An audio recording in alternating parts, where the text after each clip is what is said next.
This episode is brought to you by Facebook. So you were scrolling on Marketplace, and there it was, the bike you'd been searching for. You sent a message, and it turned out the seller was super chatty, kind of funny, and an avid cyclist. The next thing you know, you're in a cycling crew. Well, a community cycling group.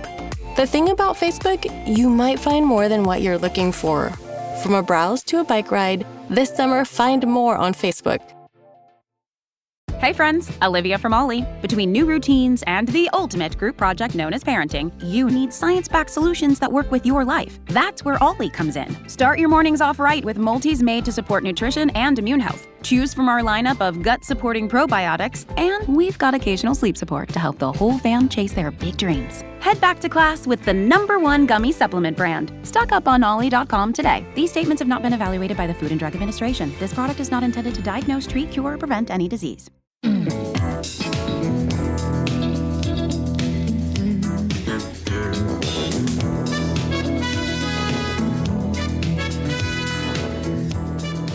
Hello and welcome to The Best Worst. It's a celebration of the best and worst of the television we love. Some real high highs and low lows. And I'm Meg Bashwinner. And I'm Joseph Fink.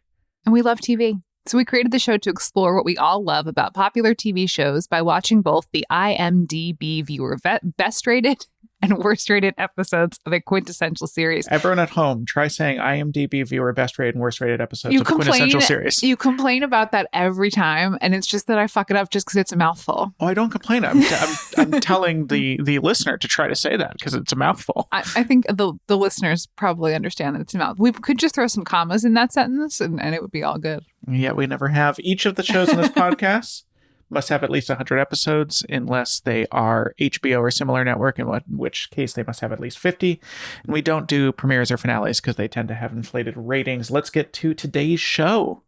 Today's show is The Cosby Show. Guys, we're doing The Cosby Show. We have to do The Cosby Show, right? Yeah, it's epic part of television history. So here we are. We watched the best, worst, and middleist episodes of The Cosby Show, which unfortunately we had to purchase. We did. So we did. I mean, there was no reason Meg had to tell you that, but we did give Bill Cosby directly money. I want to be completely transparent here that we spent $1.99 times 3. Yeah. So nowadays, most of Bill Cosby's money goes to his victims, I think. So it's in a way where we're taking part of that. We're taking part in that repair. Really were the heroes, is I think the thing we're trying to say here. The Cosby Show ran for 8 seasons from 1984, which is also the year that Murder, She Wrote premiered. We're in a big year for television. 1984 to 1992 with 197 episodes. Meg, what is your background with the Cosby Show? The Cosby Show. I watched The Cosby Show when it was on after I was born. Because I was born in 86, so they had a couple year head start on me. But I remember watching it when it was on as part of the Thursday night lineup. I watched it in syndication as well. I was definitely very familiar with the characters and the concept of the show, the episodes of the show. As a child, I have not watched any Cosby related thing since probably the middle of the 90s. So besides the Jell-O pudding commercials, whenever those stopped. How about you? Well, this is going to surprise you. I didn't watch the TV show. I just didn't really know Bill Cosby from the TV show, but I was a big Cosby fan. My parents had a number of his stand-up specials on record. My parents had a pretty extensive record collection that I would go through. And I'm pretty sure I transferred a number of those to cassette tape so that we could listen to them in the car. So like a common road trip listen for the Fink family in the mid to late 90s was cassette tape recordings of Bill Cosby on record, his 60s and 70s era stand-up specials. You know what? I found them very funny. I would be curious to go back to them and see how they feel to me now because I loved those specials as a kid. But I just did not watch this TV show even a little bit. The Cosby Show. The Cosby Show is a really pivot. It's a pivot point in television history for a number of reasons. The main reason being that it sort of is 75% of the reason why we have had the Thursday night must-see TV. Basically, they weren't making a lot of sitcoms at this time. There was the Norman Lear universe, and then there was the sort of silly show universe, like Three's Company, the very farcy of the ilk of I Love Lucy show. And then there really wasn't much new that was coming out. People weren't making a lot of sitcoms because they weren't really doing well. So ABC was killing NBC in the ratings, as was CBS. Fox wasn't really a thing at that time. But what NBC had was Cheers. They had their first season of Cheers, which artistically everyone found to be very good and cool, but no one was watching it. It's definitely a show that took time to find its feet. The creators of Cheers took time to, and the ensemble took time to gel there. And then James Burrows, who's the director of Cheers, and then the director of, I think he's directed something like 60 pilots that have gone to series since then. And his basically the visual identity of a lot of sitcoms of that time. They had this good show, but no one was watching it. But they were looking for other shows to put with it, and they talked with Carsey Werner. Carsey Werner is the production company that made Roseanne. Cosby Show was sort of their first big hit. Marcy Carsey and Tom Werner were executives at ABC. Marcy left to start her own production company. Tom came with her, and Bill Cosby at this point had been on he starred in a TV show in the 70s where he was like I Spy, where he was like basically the first African-American lead of a show. It was a big deal, especially like a mainstream comedy. Yeah. Like it was not aimed at black audiences. It was aimed at everyone, and which all TV had to be. He wasn't he was not playing second fiddle to anyone. He was like a co-star of this show. And so he also had other TV shows throughout this. He had his kid shows, his Fat Albert and his, what is it? Picture Pages. Yeah. So he had these shows, but Carsey Werner were like, let's maybe make a sitcom that's based on your life and based on your stand-up. So they developed The Cosby Show. The Cosby Show, they were able to sell the pilot to NBC. At that time, it was Brandon Tartikoff was the president of NBC and was sort of beginning to form what would become Must-See TV. And Warren Littlefield was his protege, and his vice president at the time was also worked very heavily on this. And Warren Littlefield said when he saw the pilot of Cosby, he knew instantly they had it, like that it was going to be great. So they bought it, they put it on, and it did excellent.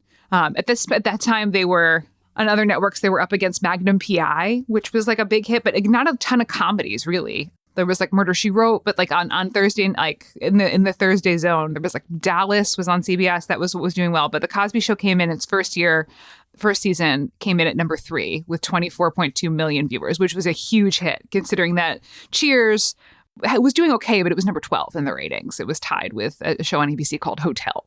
So it was, because Cosby was so good and drew such a large audience, it was able to get people to stick around and watch Cheers. And then ultimately stick around and watch Seinfeld, stick around and watch Friends, stick around and watch ER. And then it becomes this huge thing where in 1997, 75 million people are watching Must-See TV, which is a third of the U.S. population is watching Thursday nights, appointment television. I'm not DVRing this. I'm not going to watch this later. I'm not going to stream this later. I am sitting down on my couch on a Thursday night. 1/3 of the whole damn country is doing this.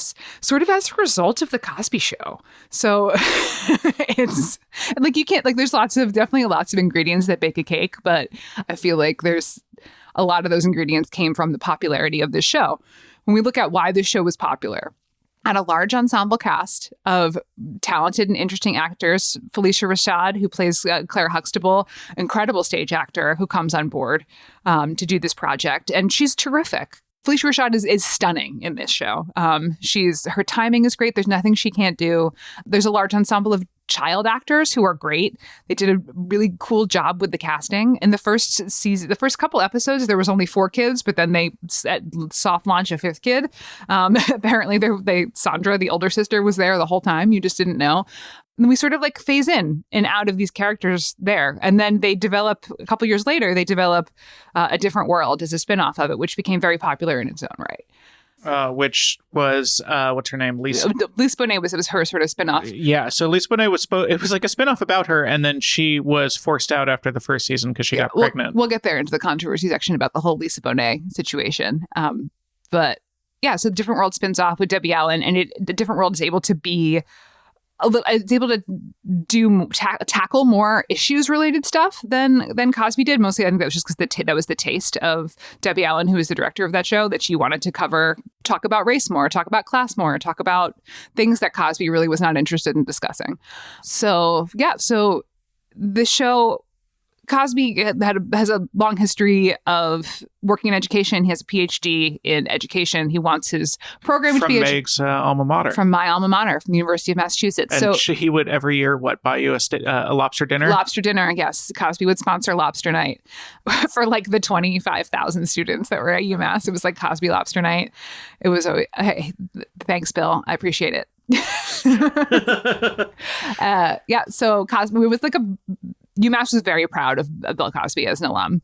He credits himself on the show under his full Dr. William something Cosby education. He does the full doctorate name for his creator credit. Fat Albert was his doctorate thesis. Yeah.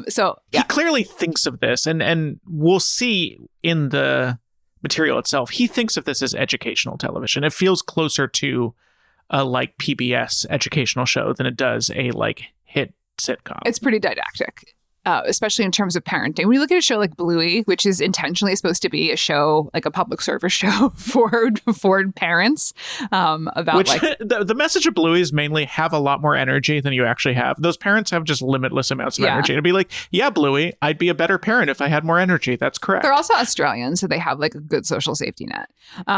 So they're not having to kill themselves to have health insurance. For their children, and they're able to have childcare that is affordable. Anyway, so should we do Bluey? I think we should at some point, but let us know, especially if you're a patron. Hop in, let us know if we should do Bluey. Wouldn't be hard to watch it. The episodes are 8 minutes long. Wouldn't be. I mean, I think I've mentioned this on the show before. Our daughter is a Bluey watcher, but as soon as we put on a television program for her, I completely go somewhere else mentally and often physically. So. So yeah, you have not really watched any Bluey. I occasionally pop in. We're getting off track. Dr. William Cosby. Dr. William Cosby. So there is goals of this show were to be entertaining. Goals of this show were to put a Black family experience on television that is one of an upper class.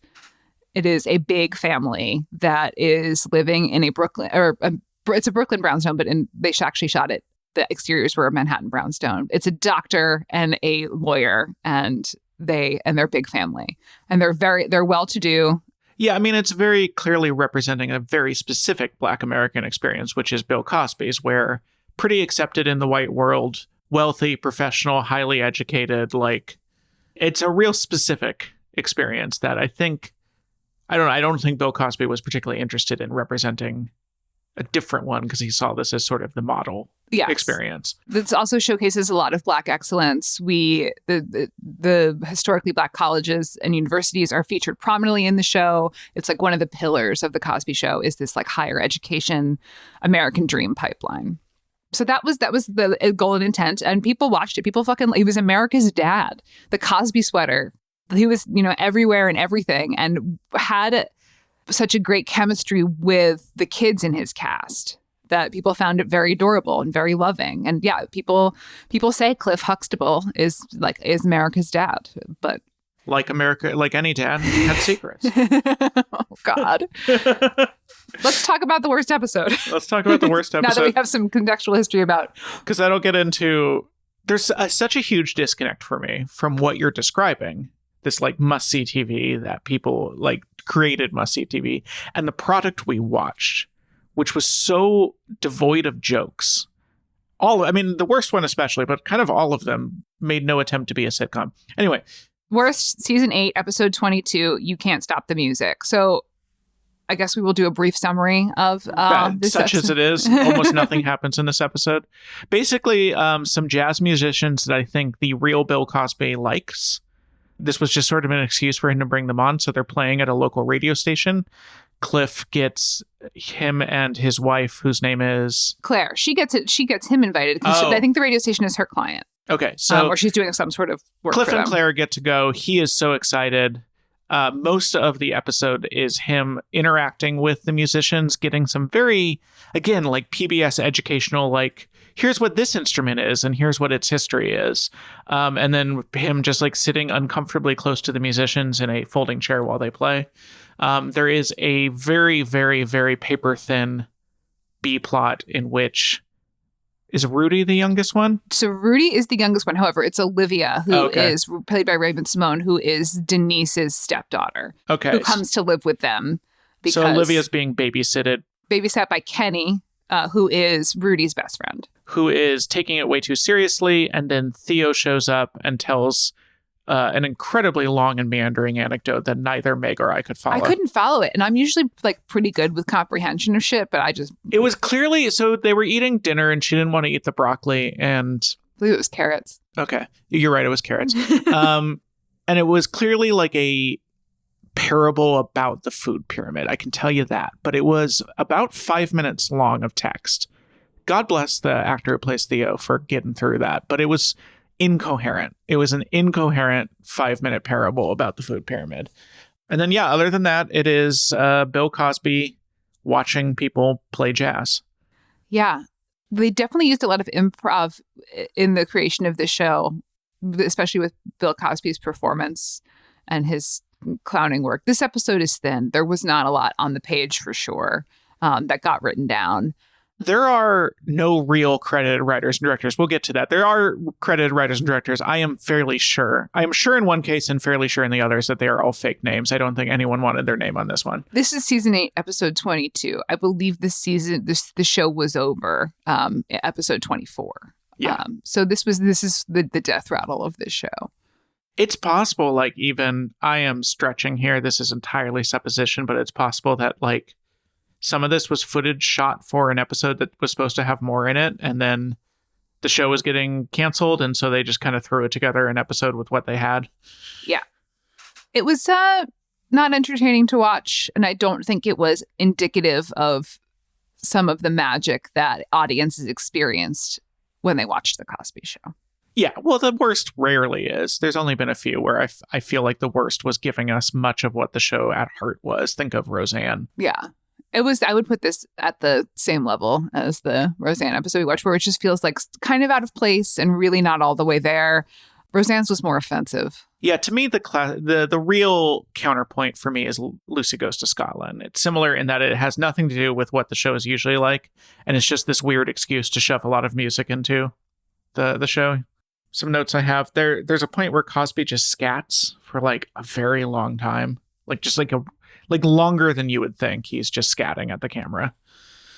Such good fashion, I wrote. I really enjoyed the clothes everyone was wearing. The fashion and color palette of the Cosby Show is gorgeous. So good. The costume designer, whose name I did not look up. I love all the women with the big gold door knocker earrings. I love it. I wrote, what if music was shot in a way that made it look like the least cool possible human activity? Yeah, let's sit everyone down and it's just put a camera sort of at crotch height. It was shot so badly. It was shot by someone who had no idea how to shoot live music. This was a radio station performance, and there was like full-on backup dancers, which I'm like, this was not like for a live audience. The only audience was Bill Cosby sitting, again, way too close to them, like inches away in a folding chair. I've been talking about this with you off mic all week, but so Bill Cosby is very much clowning a lot in this show. He's doing a lot of clown, both in his gestures, his facial expressions. You know, I think the Jell-O commercial is a good sample of like his clowning. And just to me, knowing what we know about Bill Cosby now, the clowning reads so creepy to me. It feels like a horror movie clown. It feels like a clown that's like stalking you with a knife kind of clown. Like there's just clown, as we all know, rides the edge between funny and creepy anyway. And I think just the context of who this is, to me, pushes Bill Cosby's clowning over to creepy now. This is just a PBS special about these bands hosted by Cosby, I wrote. Yeah. Yeah. Yeah, it was a weird episode. Very little to it. There are 2 writers credited, because clearly you need 2 writers for something this good. One credited writer is Gardenia Gabrielle. This is her only TV credit, and I can find literally no sign of her online, which suggests to me it's a fake name. It was also written by Ben Grammon. He has 3 credited TV episodes over the course of 10 years, but again, no information about him online. So I suspect this was the name that someone used when they didn't like the episode they wrote. And they just, I mean, you could probably find out which writer wrote on the 3 shows that Ben Grammon is credited on to figure out whose fake name it is, but to me, definitely a fake name. And then the one that is 100% for sure a fake name, this was directed by Alan Smithy. Which Alan Smithy is now, I think, pretty widely known. It was a secret for years. It has now been retired because too many people know about it. Starting in 1968, Alan Smithy became the pseudonym that was allowed by the Directors Guild for any director wishing to take their name off of a project. By DGA rules, if you decide to credit it to Alan Smithy, you are not allowed to publicly discuss why you took your name off of it, and you are never allowed to admit that you were the one who directed it. You have to fully commit to not being associated with that project at all. The funny thing is, so it was created for a movie called Death of a Gunfighter, in which the director got kind of in a creative battle with the star, felt like his creative vision wasn't on screen, wanted to use a fake name. The original plan was for it to be Alan Smith, but they felt like that was too common, so they changed it to Alan Smithy on the premise that no one's name is Alan Smithy. What's funny is that movie got good reviews. Both the New York Times and Roger Ebert liked it and specifically called out this new director, Alan Smithy, for being skilled and looking forward to doing what he did next. In 1997, this is where I learned about Alan Smithy. There was a comedy called An Alan Smithy Film, starring Eric Idle, with the pretty good premise of a man named Alan Smithy who wants to take his name off of a movie, but he can't because his name is already Alan Smithy. What's funny is that the director of an Alan Smithy film got into a creative dispute with Eric Idle and wanted his name taken off, and so an Alan Smithy film actually became directed by Alan Smithy. After that movie, they decided the Alan Smithy pseudonym was too well known, and so it was retired, and I do not know what name they use now, which is probably how they want it. Mm-hmm. Hello, the police helicopter is arriving because I've been talking too much about the secret information of Alan Smithy. Presumably there is a way they handle that now, but they're being a little quieter about how it is. Maybe they use random names. Who knows? So yeah, no one involved in this wanted their name on it, which, as you said earlier when we were talking about this earlier, like, TV credits are so valuable, so it has to be really bad. Especially the Cosby Show. I mean, it is later season, but still, the Cosby Show on your resume is a big deal. I mean, now less so. But then at the time, especially when there were so many sitcoms that were hiring and staffing and writing, we went from, it was a real bust to boomtown as far as sitcoms being created. So yeah, you would have had to have been able to afford not having that Cosby Show credit on your resume. Maybe you have Cosby Show credits on your resume already, though, which is very highly likely. Yeah, we have theories about who Alan Smithy was. There is no specific information. He did successfully avoid, I'm saying he because I think we know who it is, did successfully avoid getting attached to this. No one has any information on who directed this episode. However, as we will get to in the best, we think we know. Anything else on this? The least substantial sitcom episode ever made. Yep. We have to do the controversy section. Oh, yes. Which guys, I don't know if you heard. It's not news to anyone that Bill Cosby has been credibly accused of rape. Legally found culpable twice in civil lawsuits. We can say that. Legally found culpable of rape in 2 different civil lawsuits. Yes. He served time for criminal charges. Has been accused by over 60 women. Over 60 women. He served time criminally for charges that were dismissed due to Fifth Amendment rights violations. It's one of those things where you're like, I can't believe those charges got dismissed. And then when you read what happened, you are like, unfortunately, I think legally they were right to dismiss it. But yeah, Bill Cosby is an adjudicated rapist with over 60 women who have come forward, which in cases of sexual violence and sexual assault, 60 women coming forward indicates that there are probably more that did not come forward, given how those cases are handled by law enforcement and by the popular culture. Also by the fact that Bill Cosby's in-court excuse, like his version of it, is that he did drug women before sleeping with them, but it was always consensual. Which, if that's your best defense, if that's what you're bringing as like, no, you don't understand, it's not what it looks like, then oof.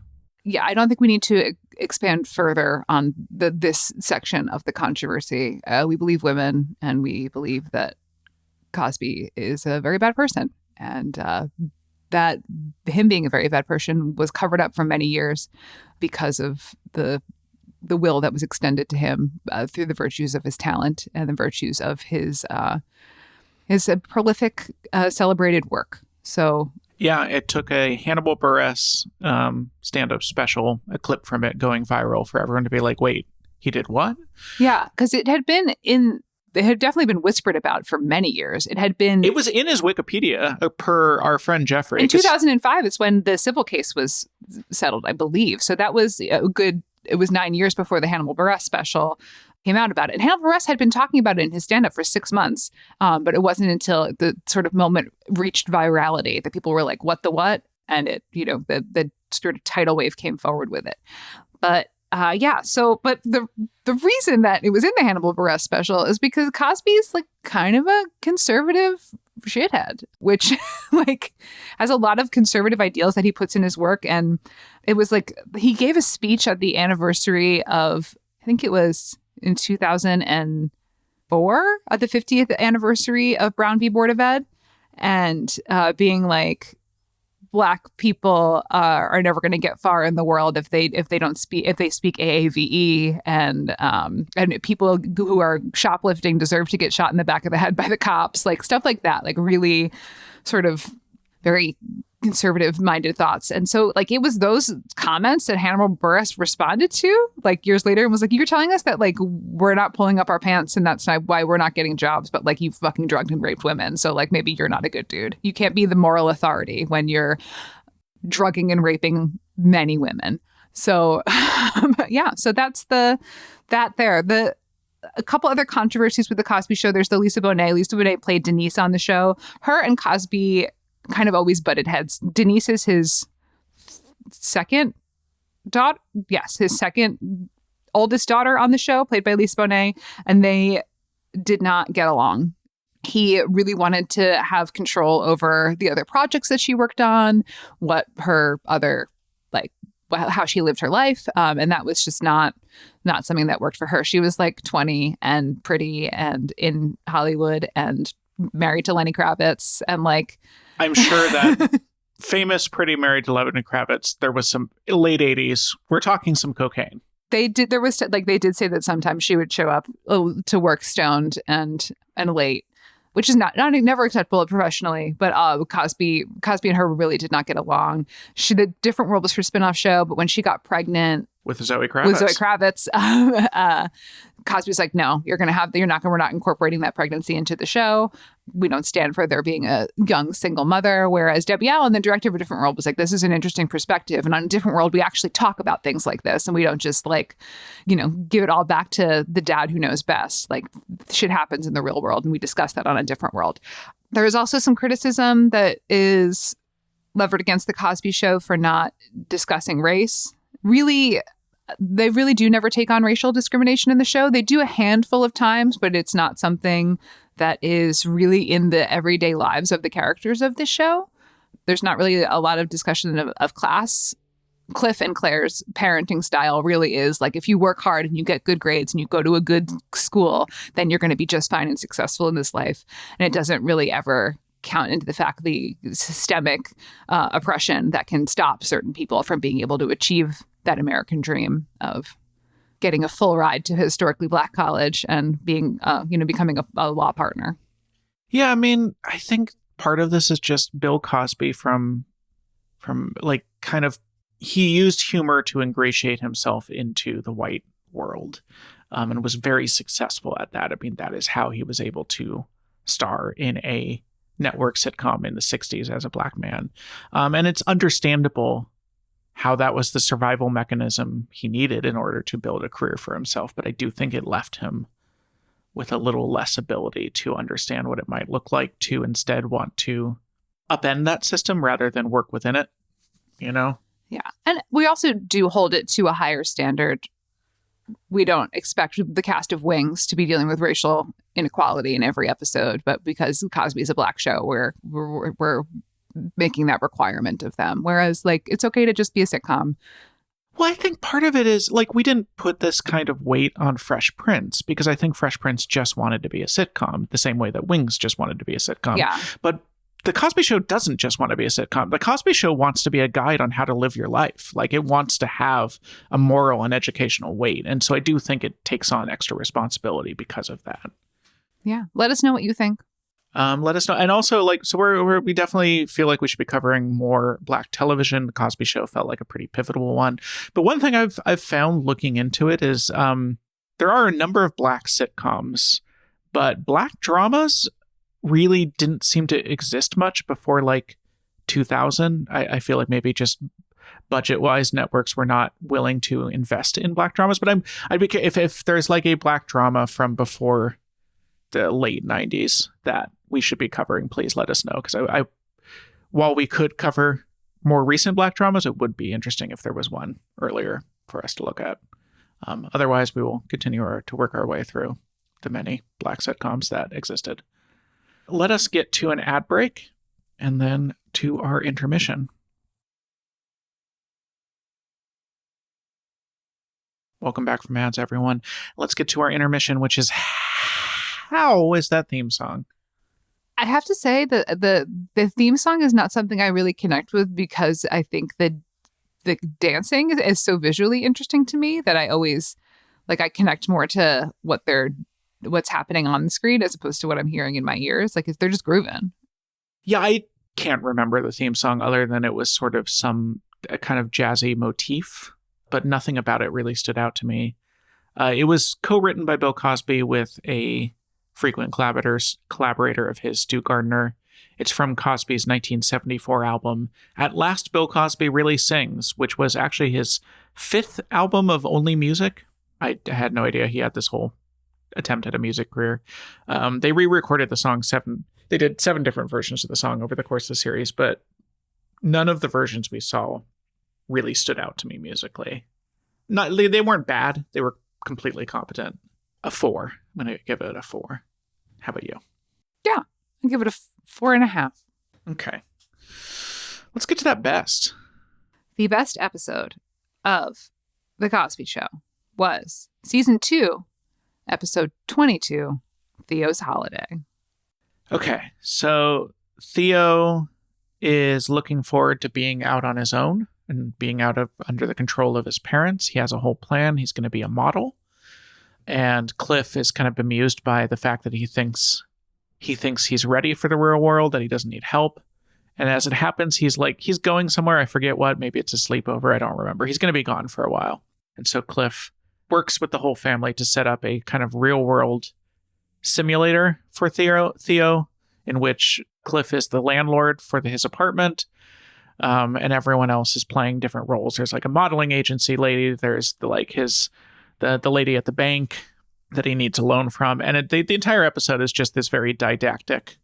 The message is you need your dad and the real world is hard. And also don't be a model. Yeah, that's the message. This episode is definitely head and shoulders better than the worst episode. It's fun. I wasn't blown away by it. I wasn't really entertained by it, but I was not I can see that this is fun. That I can see why people like it. It's got pretty much all the characters on the show have a fun part to do. Yeah, everyone's doing little characters because they're playing the different parts of the real world. Yeah. So they give everyone a nice little thing to do, which I think works, and it plays to the strength of the ensemble. It also plays to the strength of the child acting and Bill Cosby's chemistry with the child actors. Again, you had talked about this earlier. The clowning that he does definitely comes off a lot more creepy now that you know that he's a serial rapist. Yeah. I don't think that serial rapists should be allowed to clown.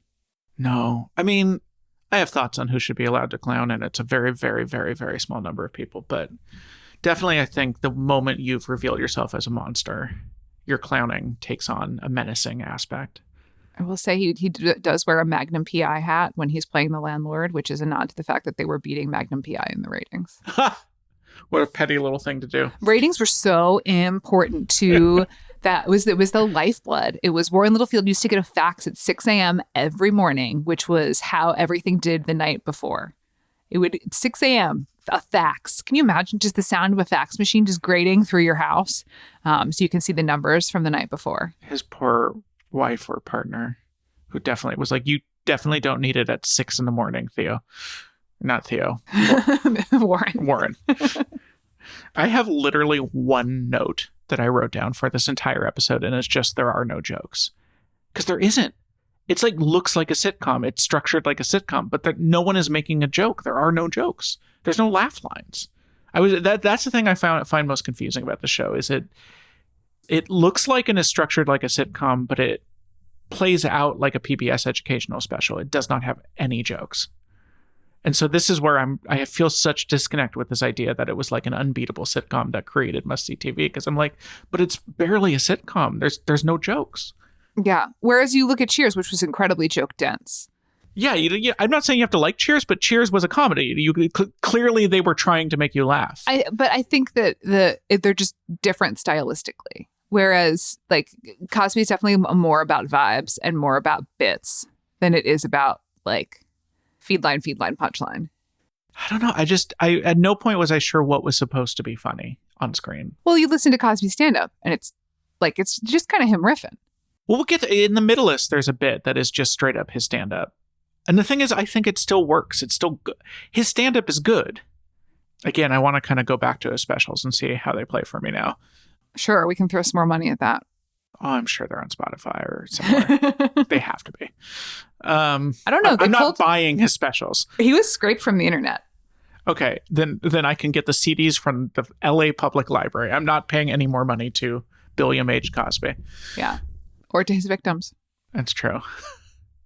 Yeah, I don't know. It just, I find this show weird because I just don't understand what it's doing in terms of just having no jokes, just no comedy. It never felt like it was trying to be funny. I think that it was. I did feel like it was trying to be funny.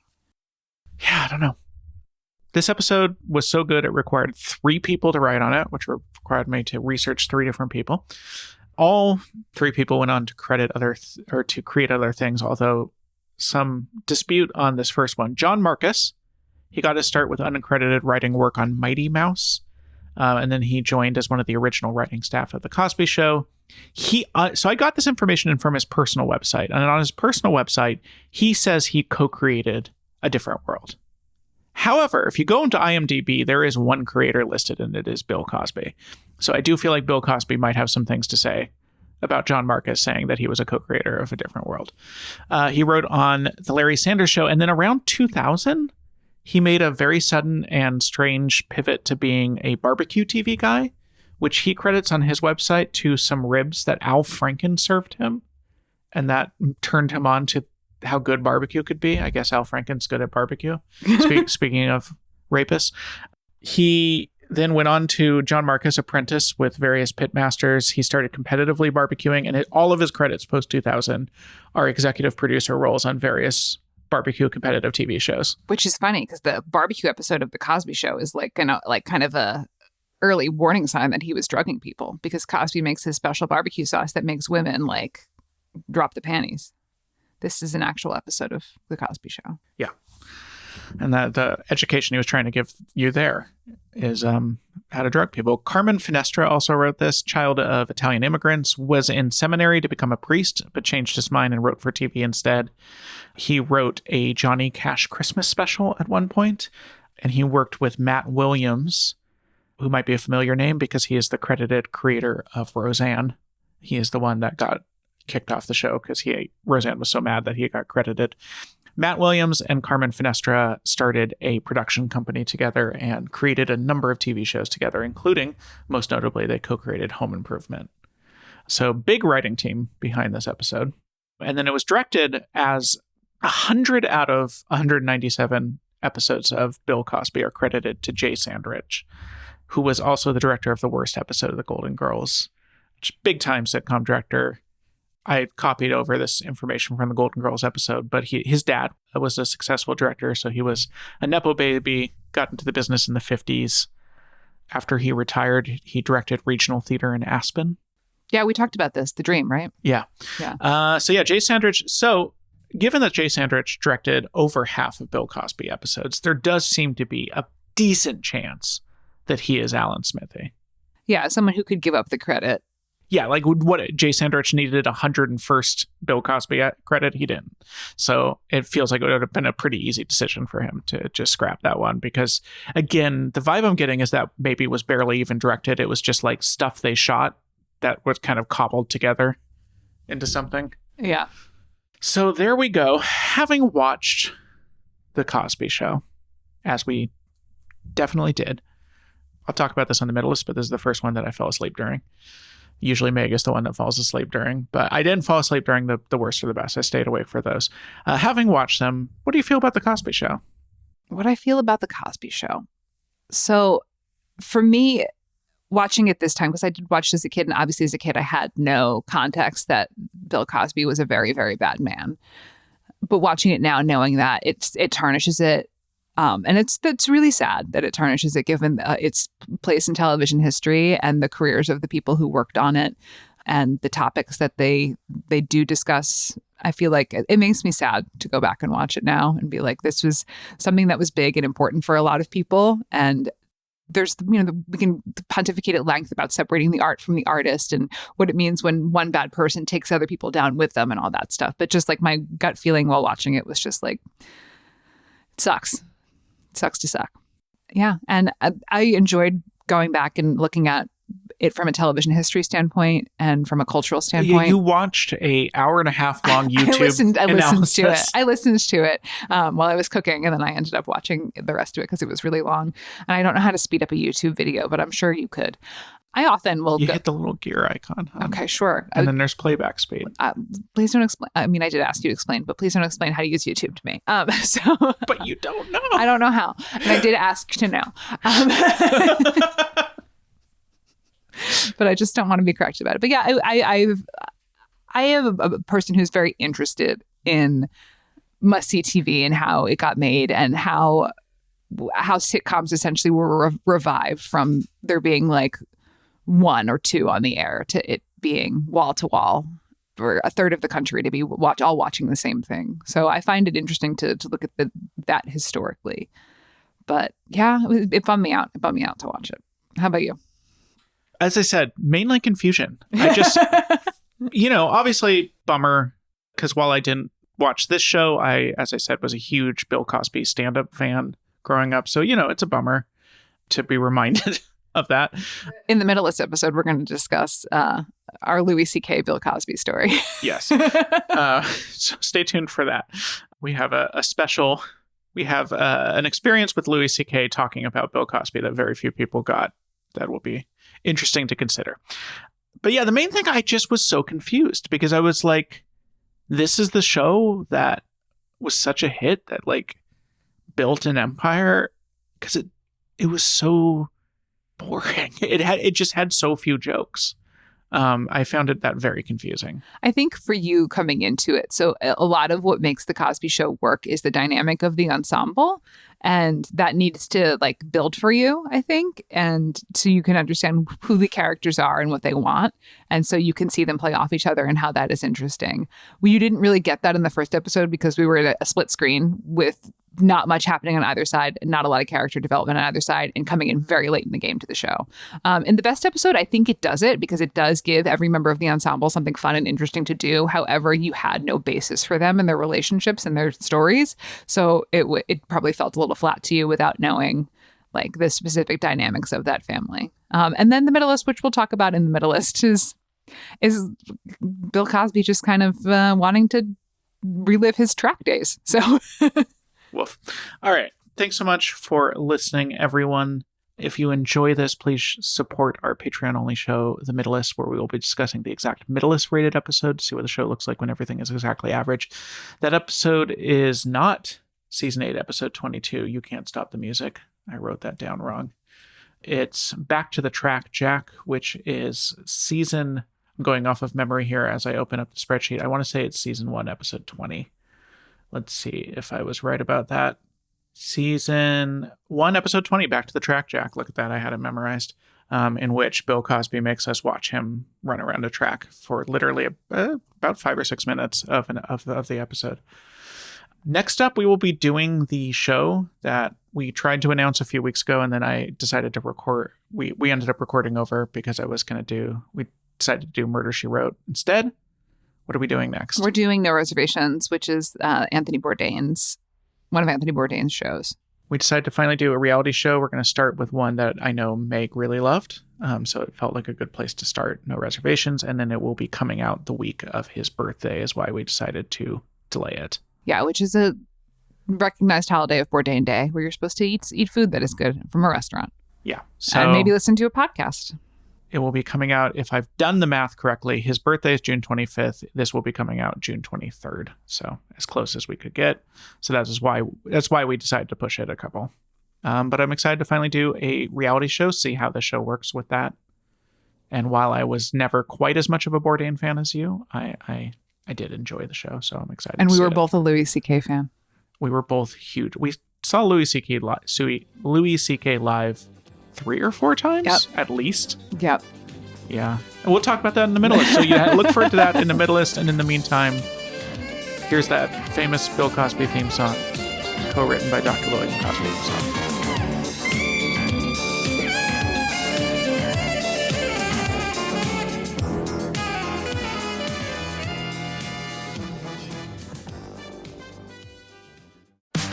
Class is now in session.